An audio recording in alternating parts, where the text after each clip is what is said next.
Shalom untuk saudara pendengar yang dikasihi Tuhan Yesus Kristus. Selamat siang dan salam sejahtera untuk kita semuanya. Selamat datang kembali di renungan siang dan doa siang pada hari ini. Semoga saudara yang terkasih dalam keadaan sehat selalu. Kiranya damai dan sukacita Roh Kudus melimpah di dalam hati dan pikiran saudara saat ini. Sebelum kita mulai renungan pada siang hari ini, marilah kita bersama-sama berdoa. Bapa di kerajaan sorga, terima kasih atas penyertaan yang Engkau berikan kepada saya atas siang hari yang indah ini. Terima kasih telah memberi saya kesempatan untuk selalu dapat bersyukur atas segala pekerjaan yang aku kerjakan. Maka dari itu, saya mohon sertailah selalu diri ini sepanjang hari ini. Terima kasih atas berkat Tuhan hingga saat ini aku masih bisa merasakan kebaikan Tuhan dan buatlah agar bibirku selalu mengucap syukur kepadamu. Tuhan Yesus Kristus, terima kasih pada saat ini saya masih bisa bekerja. Tuhan, saat ini saya akan memulai pekerjaan saya. Berkatilah pekerjaan ini dan sertailah sepanjang saya selama bekerja pada hari ini, agar menjadi berkat bagiku, bagi keluargaku dan juga tempat saya bekerja. Berkati seluruhnya di siang hari ini agar berjalan dengan baik dan menjadi berkat untuk kami jalani bersama dengan anak Tuhan yang lainnya. Dalam nama Tuhan Yesus, aku berdoa. Amin. Sahabat pendengar sekalian, bacaan renungan dan ayat emas Alkitab renungan kita siang hari ini dimulai. Nats bacaan kita siang hari ini adalah, sebab barang siapa berbuat jahat, membenci terang, tetapi barang siapa melakukan yang benar, ia datang kepada terang.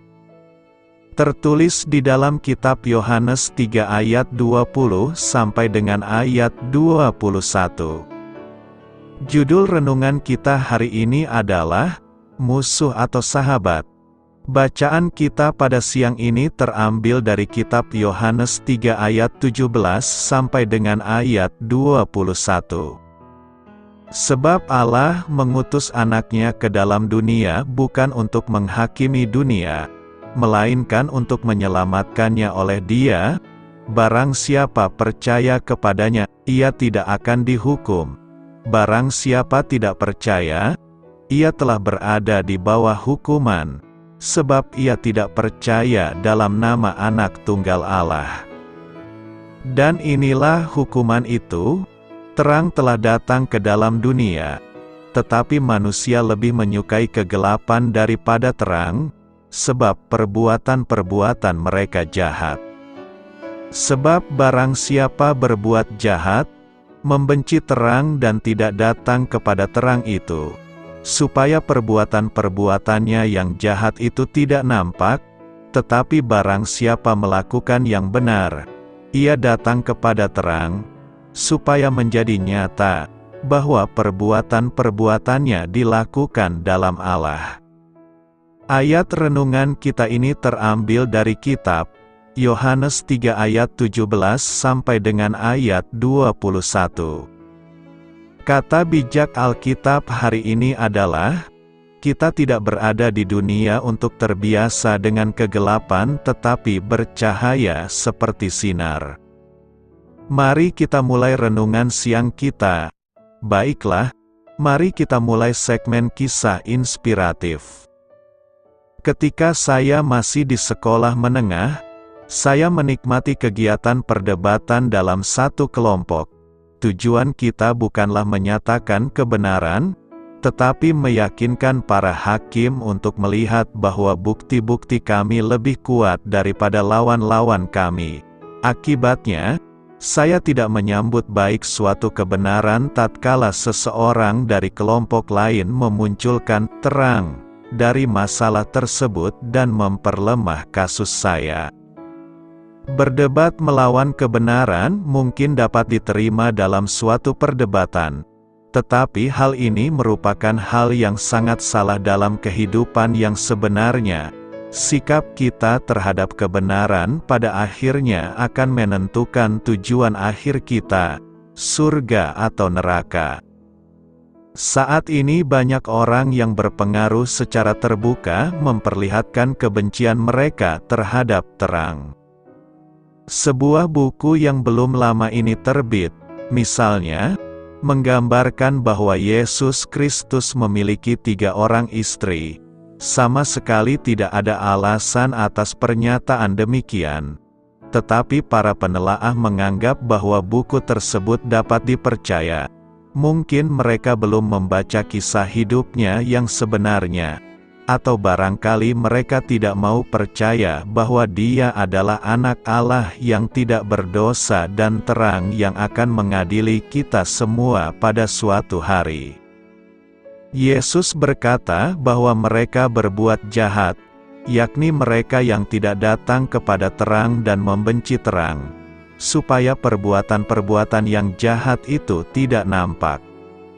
Tuhan, tolong kami untuk mencintai kebenaran agar kami selalu menyambut baik terang, meskipun terang itu menyatakan kesalahan kami. Melakukan yang benar, Yohanes 3 ayat 21 berkata, "Tetapi barang siapa melakukan yang benar, ia datang kepada terang, supaya menjadi nyata bahwa perbuatan-perbuatannya dilakukan dalam Allah." Melakukan yang benar merupakan tugas kita semua. Benar dan baik beda tipis.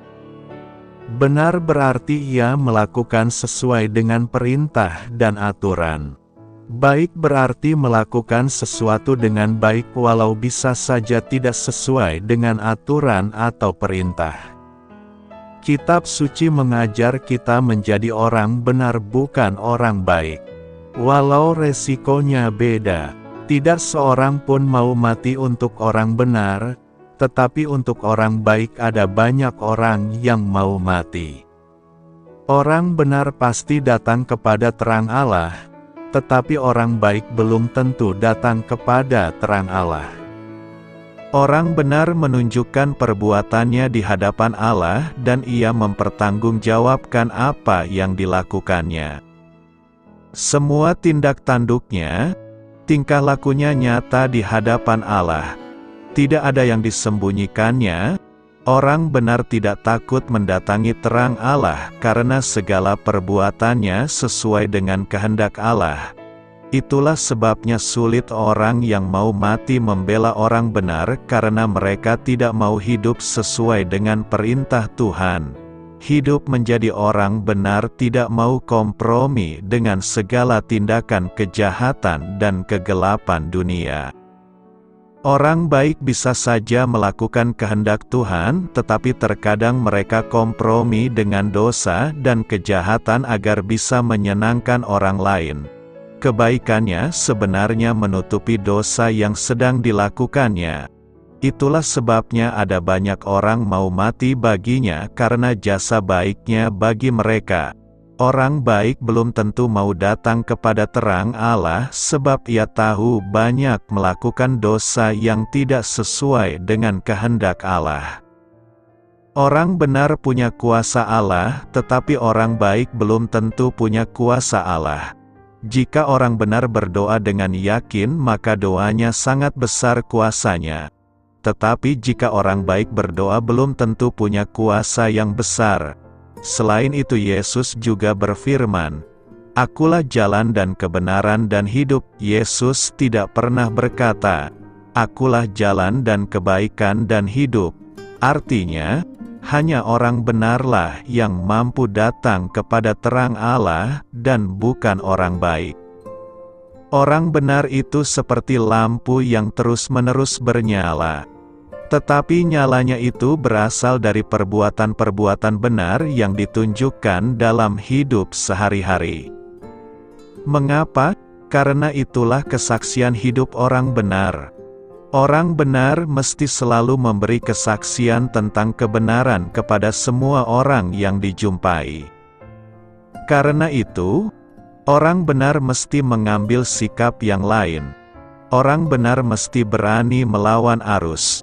Caranya adalah dengan menjadi terang bagi sesama. Orang benar mesti menjadi terang bagi hidup sesamanya. Artinya, orang benar mau memperjuangkan kehidupan dalam situasi yang nyata. Orang benar mesti berani menjadi pembawa damai dan sukacita bagi kehidupan. Mari kita berusaha menjadi terang yang bercahaya terus-menerus untuk meredupkan setiap bentuk kejahatan di dunia ini. Orang jahat membenci terang. Yohanes 3 ayat 20 berkata, "Sebab barang siapa berbuat jahat, membenci terang dan tidak datang kepada terang itu, supaya perbuatan-perbuatannya yang jahat itu tidak nampak." Orang jahat pastilah membenci terang. Sebab dengan terang maka semua tindakan kejahatannya akan terlihat jelas. Itu sebabnya mencintai kegelapan dan membenci terang ternyata bukan satu-satunya persoalan. Ada alasan lain di balik sikap tersebut. Mengapa mereka menunjukkan sikap seperti itu? Sebab perbuatan-perbuatan mereka jahat. Sebab barang siapa berbuat jahat, membenci terang, tujuannya supaya perbuatan-perbuatannya yang jahat itu tidak nampak. Dalam teks Yunani, frasa "barang siapa berbuat jahat" secara harfiah berarti setiap orang yang terus-menerus melakukan kejahatan, bukan hanya sesekali berbuat jahat. Ini lebih mengarah pada orientasi hidup, bukan sekadar tindakan, gaya hidup, bukan hanya perilaku. Mereka yang hidup seperti ini jelas membenci terang. Dia khawatir bahwa terang itu akan membuat kejahatannya tampak. Dalam teks Yunani, kata dasar elencho bisa mengandung arti mengecam atau membukakan. Pertimbangan konteks mengarahkan kita pada pilihan yang terakhir. Orang berdosa sengaja tidak mau menghampiri terang, supaya terang itu tidak menguak kejahatan-kejahatannya. Pemaparan di atas memberikan gambaran yang mengerikan tentang keadaan orang-orang di luar Kristus. Mereka terjebak pada sebuah lingkaran setan, hati yang jahat dan kehidupan yang berorientasi pada kejahatan. Yang satu menyebabkan yang lain menguatkan satunya. Poin ini mungkin mengagetkan, bahkan terkesan kasar. Tidak semua orang di luar Kristus menunjukkan kehidupan yang jahat. Beberapa bahkan lebih baik dan murah hati daripada rata-rata orang Kristen. Beberapa bahkan mungkin bersungguh-sungguh mencari terang yang benar. Bagaimana mungkin orang-orang seperti ini cocok dengan gambaran di ayat 19-20? Kunci untuk memahami hal ini terletak pada konteks. Dari perspektif Yohanes 3 ayat 1-21, semua manusia dinilai berdasarkan respons mereka terhadap kebenaran yang sejati, yaitu Yesus Kristus. Ukuran yang dipakai bersifat kristologis, berkaitan dengan Kristus, bukan sekadar etis atau religius. Nikodemus adalah contoh yang tepat untuk menjelaskan hal ini. Secara religius dia tidak diragukan lagi. Dia merupakan salah satu pemimpin agama Yahudi dari aliran Farisi yang paling ketat memelihara detil hukum Taurat. Dari sisi etis pun, dia terlihat menonjol. Walaupun dia adalah seorang rabi Yahudi yang terpandang dan Yesus tergolong tidak belajar formal dalam hal Taurat, Nikodemus tidak segan-segan untuk mendatangi Yesus. Pengakuannya juga cukup memuaskan. Dia mengakui Yesus sebagai seorang guru yang berkuasa dari Allah. Dengan kata lain, Nikodemus menempatkan Yesus di atas dirinya, bukan sekadar rabi seperti dia, tetapi diutus dan disertai oleh Allah secara khusus. Semua kebaikan moral dan religius di atas tidak terlalu berarti. Seluruh natur manusia sudah rusak oleh dosa. Hanya melalui kelahiran kembali oleh Roh Kudus, manusia berdosa dapat melihat dan masuk ke dalam kerajaan Allah. Tanpa proses kelahiran dari atas ini, manusia justru akan menggunakan kesalehan mereka yang palsu untuk menutupi persoalan spiritual yang sesungguhnya. Penyakit yang ada cenderung untuk disangkali dan disembunyikan, kalaupun dicarikan solusi, hanya untuk mengatasi gejala-gejala yang tampak dari luar. Bukankah itu yang dahulu menghalangi Paulus untuk mengenal Kristus?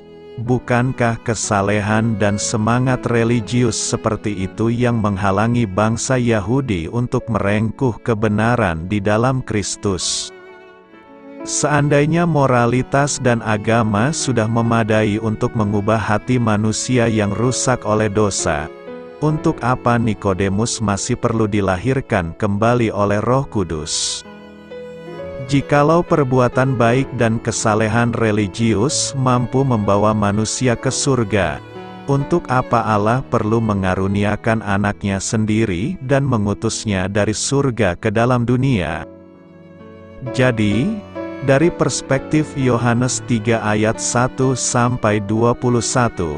kejahatan terbesar manusia adalah menolak solusi dari Allah. Mereka seyogyanya seperti bangsa Israel yang sedang dipagut ular-ular berbisa dan tinggal menunggu kematian. Harapan satu-satunya adalah memandang dengan penuh harap kepada ular tembaga yang dibuat oleh Musa. Dan ular tembaga yang diangkat Musa itu sebenarnya menunjuk pada Yesus Kristus. Sayangnya, banyak manusia masih memilih untuk mengatasi krisis darurat dalam kerohaniannya dengan usaha sendiri.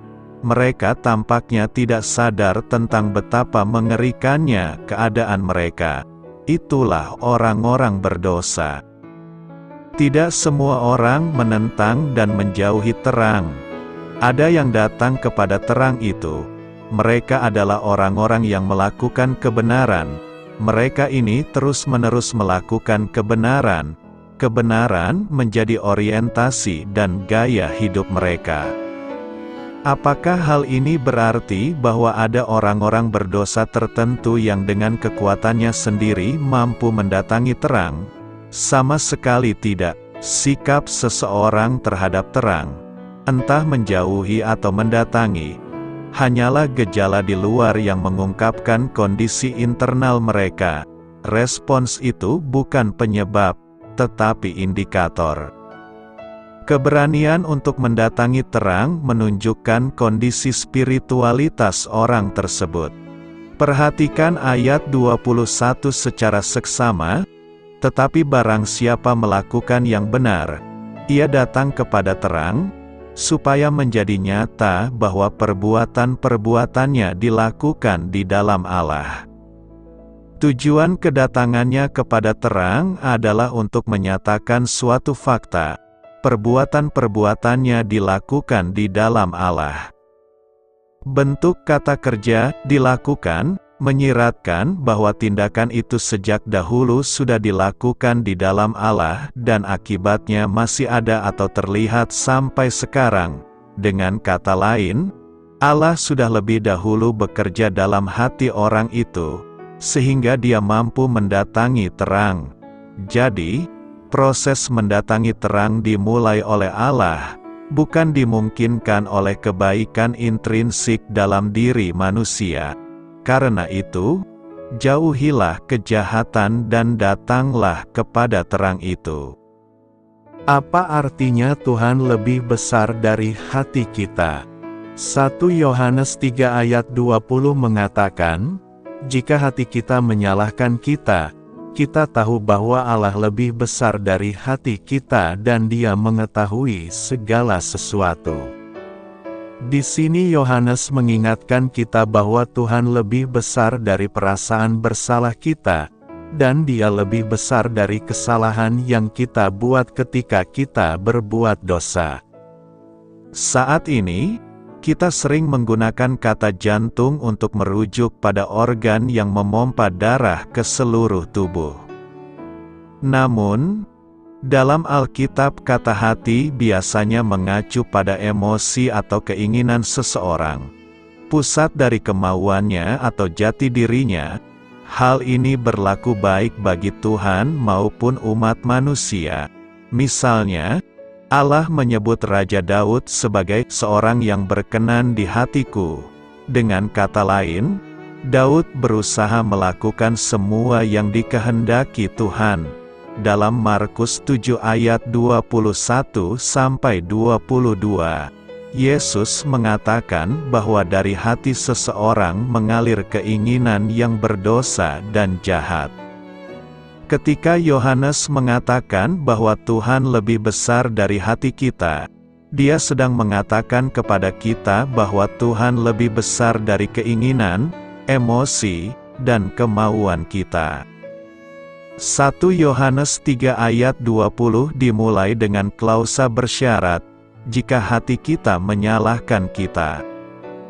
Ini merujuk pada keinsafan dan rasa bersalah yang dirasakan seorang mukmin ketika dia berbuat dosa. Perasaan seperti ini sebenarnya merupakan tanda kedewasaan dan pertumbuhan keimanan seorang mukmin.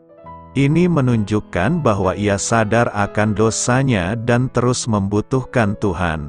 Namun mereka yang ada di dalam Kristus dapat yakin akan keselamatan mereka dan pengampunan yang mereka terima dari Tuhan. Dengan kata lain, mereka bisa percaya bahwa Tuhan lebih besar dari dosa yang keluar dari hati mereka. 1 Yohanes 3 ayat 20 diakhiri dengan mengingatkan kita bahwa Allah mengetahui segala sesuatu, Ia Maha Tahu. Dia mengetahui setiap tindakan yang kita ambil dan setiap motif dalam hati kita. Dia mengetahui dosa kita. Dia juga mengetahui apa yang kita pikirkan dan rasakan ketika kita berdosa.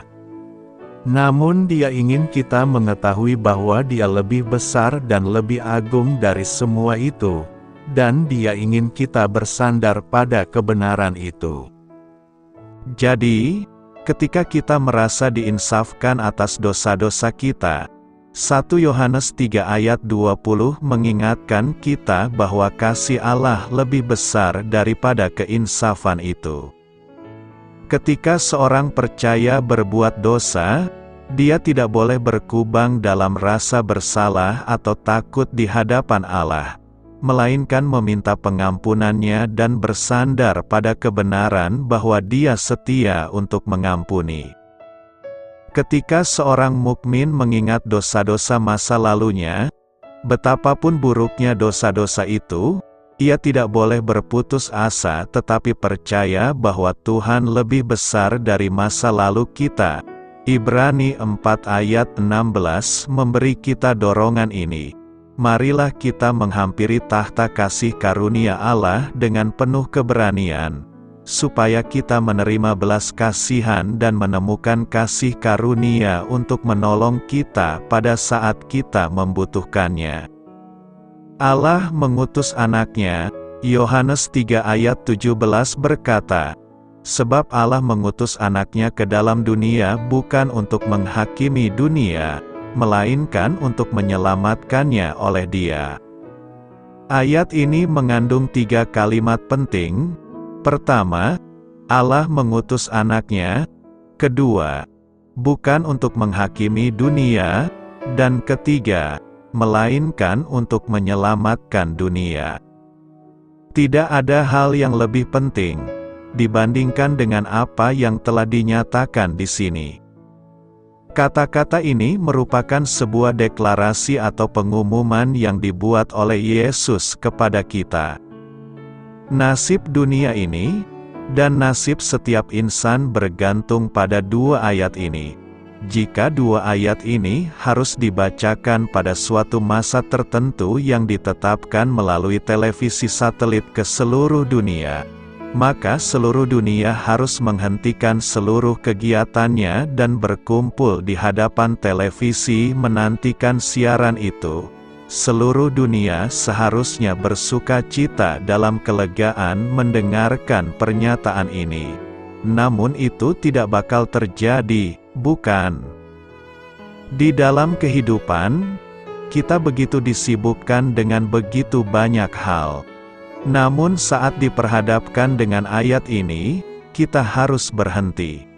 Karena tidak ada hal yang lebih urgen dibandingkan dengan apa yang dinyatakan di dalam ayat ini.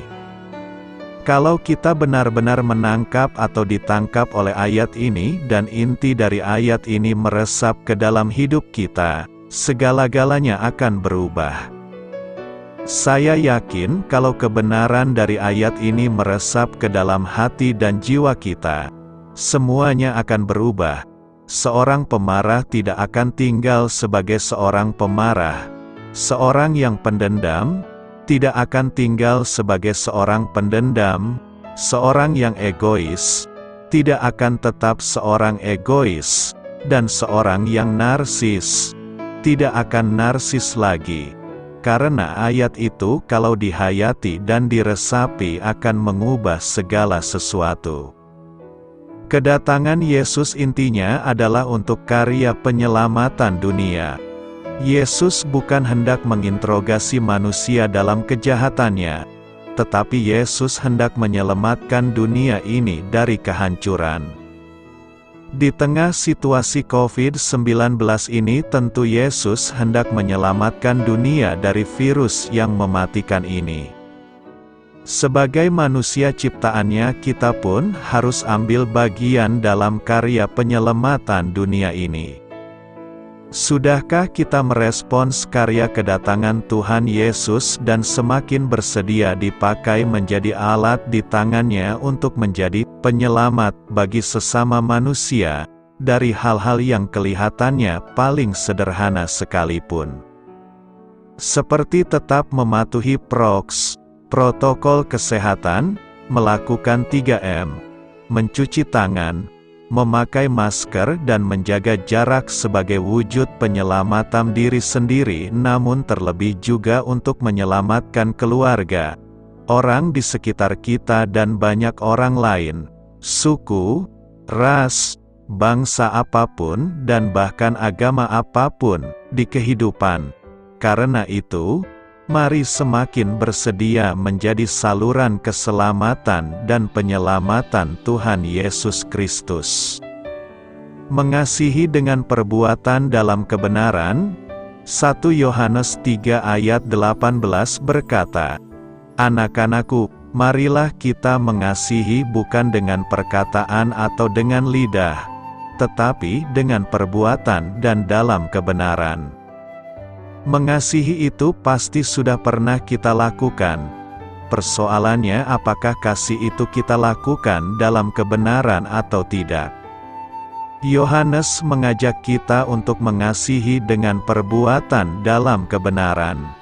Yohanes mendorong kita agar mengasihi dengan tindakan, bukan dengan perkataan saja.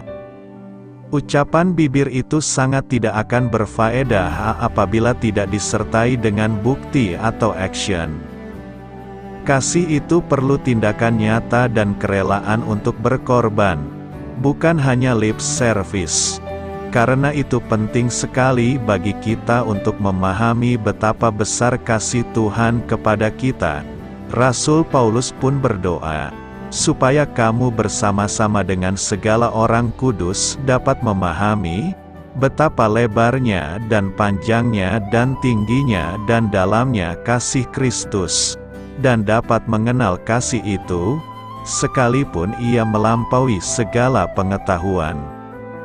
Mengapa kita harus mengasihi dengan tindakan?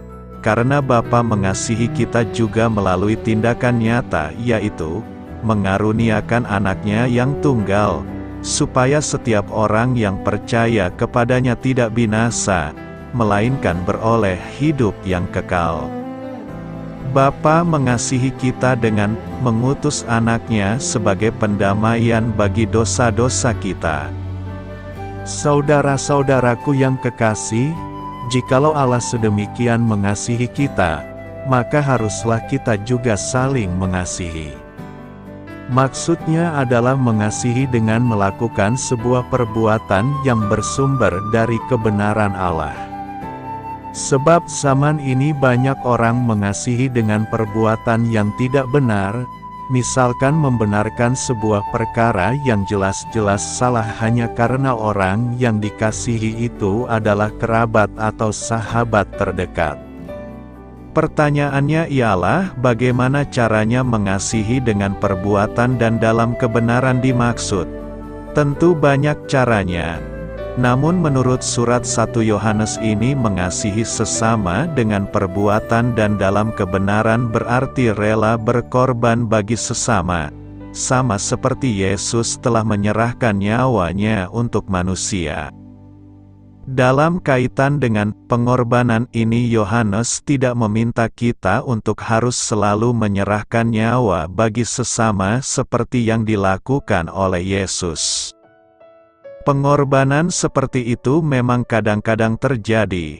Namun inti dari pesan tulisan Yohanes tentang mengasihi atau pengorbanan ini adalah kesediaan untuk menyerahkan apa yang mempunyai nilai bagi kehidupan kita sendiri, untuk memperkaya orang lain.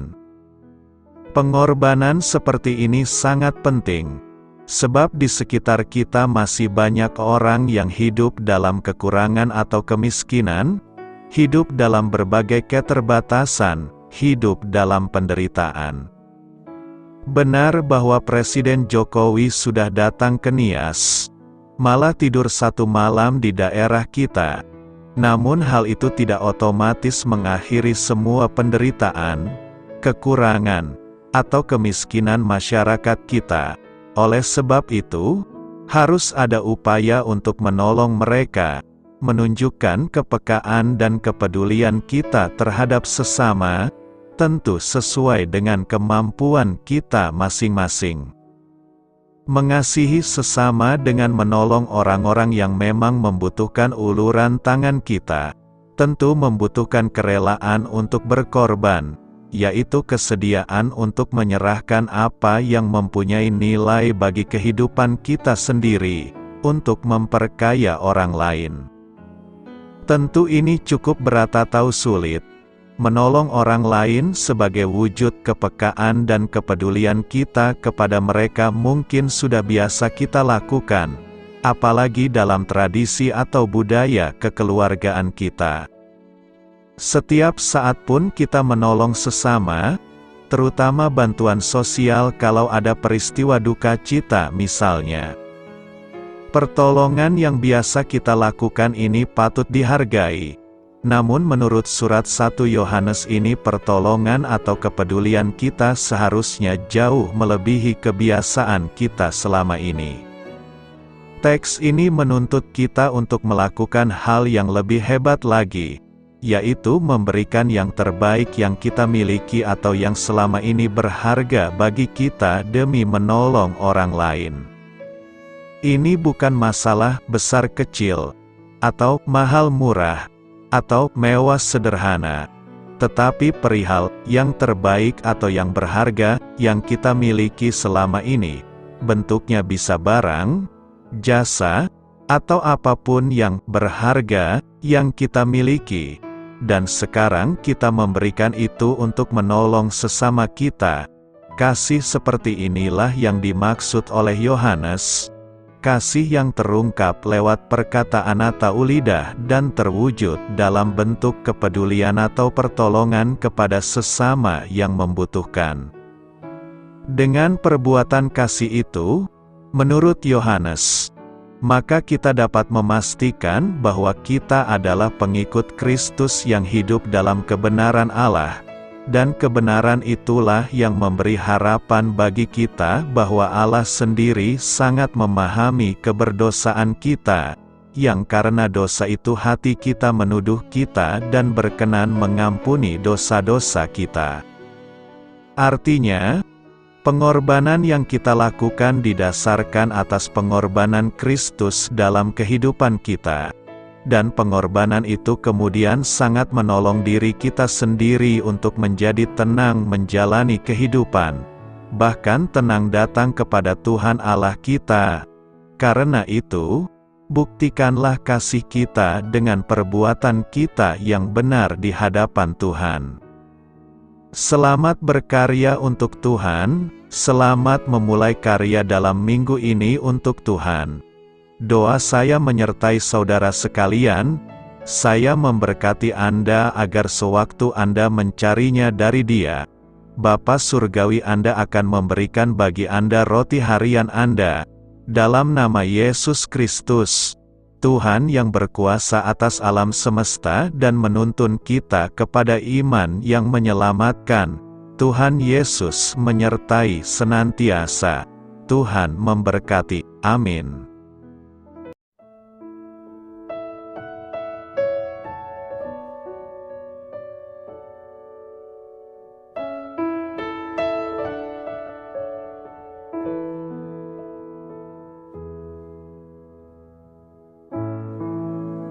Demikianlah renungan firman Tuhan pada siang hari ini. Semoga menjadi kekuatan di dalam hidup kita dan menjadikan kita pribadi yang lebih sukses. Sebelum kita memulai aktivitas hari ini, marilah kita berdoa. Bapa kami yang ada di sorga, terima kasih atas kasih dan kebaikan Tuhan yang begitu besar buat kami. Tuntunlah perbuatanku agar di sepanjang hari ini saya bisa bekerja sebaik-baiknya, tidak pernah jemu menolong sesama, selalu ramah dan tahu terima kasih, menghayati iman dan mengamalkannya dengan sekuat tenagaku. Semua ini saya sampaikan kepadamu, dengan pengantaraan Kristus, Tuhan kami. Allah, Bapa kami bersyukur kepadamu, bahwa dengan bekerja kami boleh ambil bagian di dalam karya-Mu mensejahterakan dan membahagiakan umat manusia. Kami mohon bimbingan-Mu dalam melaksanakan pekerjaan kami hari ini. Bimbinglah kami agar sanggup bekerja dengan semangat kasih, dengan riang, rajin dan jujur. Terima kasih, Tuhan. Amin. Dalam nama Tuhan Yesus Kristus Tuhan dan Juru Selamat kami, Bapa kami yang baik, kami mengucap syukur dan berdoa. Amin. Biarlah firman Tuhan menjadi pengingat untuk kita semua, bahwa tuntunan dari Roh Kudus akan selalu memberi jalan keluar bagi setiap permasalahan hidup kita, dan memberi kedamaian di hati kita. Amin. Sampai jumpa di renungan siang saudara rohani berikutnya. Shalom.